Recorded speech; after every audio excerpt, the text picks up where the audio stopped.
gaueko 12:18 igaro diren honetan, Jon Alberdik eta Unai Matak amezketan jokatu duten lauterdiko promozio txapelketako B multzoko norgehiagokaren analisia egingo dugu. Bigarren norgehiagoka izan da, justu ere gogoratuko dugu batetik Matak lehengoan Julen Egigurenen aurka atarrabian galdu egin zuela 22-16 emaitzarekin, eta Jon Alberdik berriz Zubizarretaren aurka galdu zuen Agoitzen 22-9 emaitzarekin. Gaurkoan biak ala biak norgehiagoka oso garrantzitsu batean elkartu dira. Are garrantzitsuagoa zen kasu honetan Unai Matarentzat, izan ere lehen norgehiagoka Julen Egigurenek galdu egin du, eta honen bestez Unai Matak galdu izan balu jada kalean egongo zen.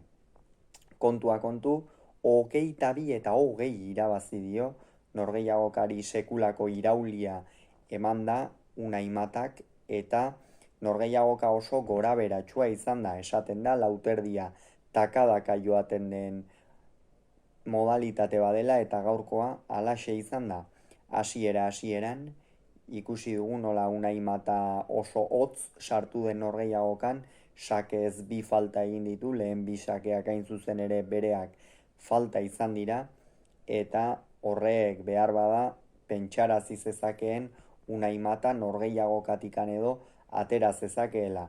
Kontua kontu, horrela izan da egin batean, eta Jon Alberdi nabarmen aurreratu da. Gero gainera 8 basake edo jarraian egin ditu, eta dena haizea aurka zeukala ibili da Unai Mata.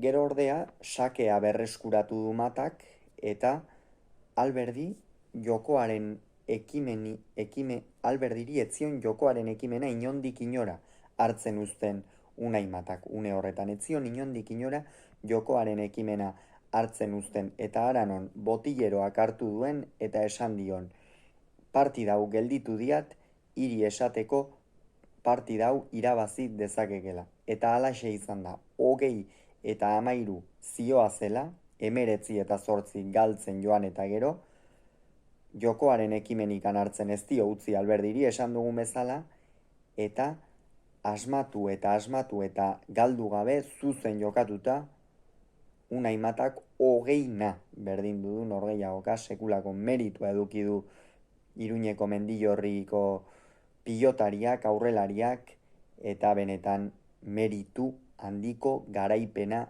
eskuratu du eta erakutsi du. Sufritzailea dela, baina baita ere erakutsi du azken unera arte borrokatzeko gai den horietakoa dela.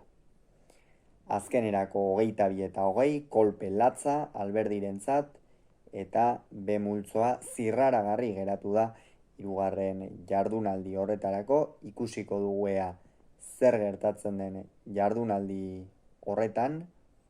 Matak Zubizarretari irabazten badio eta Alberdik Egigureni irabazten badio, Unai Mata joango litzake aurrera. Aldiz Unai Mata galdu eta Julen Egigurenek irabazten baldin badu, edo Alberdik ere irabazten baldin badu segun ze tanto aberasekin,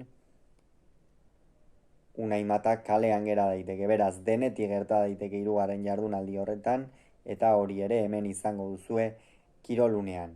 Bihar Alberdi bigarrenak eta Esposito jokatzen duten norgehiagoka horren analisiarekin itzuliko gara kirolunean. Bitartean ongi izan, agur!